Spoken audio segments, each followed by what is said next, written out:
what on earth is going on with Harvard?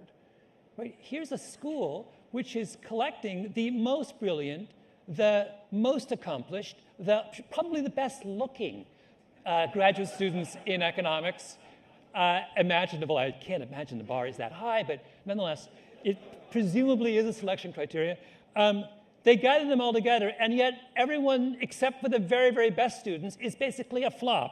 And they say, I'm quoting them, "Why is it that the majority of these successful applicants who were winners and did all the right things up to the time they applied to graduate school became so unimpressive after they are trained?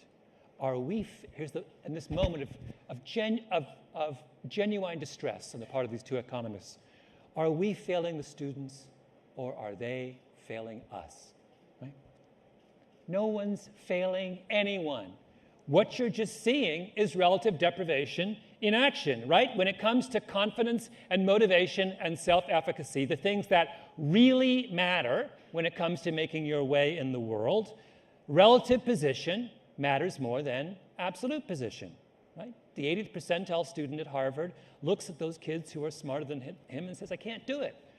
The number one student at Missouri says, wow, I am Lord of the Manor. I'm going to go out and conquer the world, right? So what does it mean? Well, what it means, first of all, when it comes to hiring, it means you should hire on the basis of class rank. And you should be completely indifferent to the institution attended by the applicant. In fact, we should have a don't ask, don't tell policy for the name of your undergraduate institution.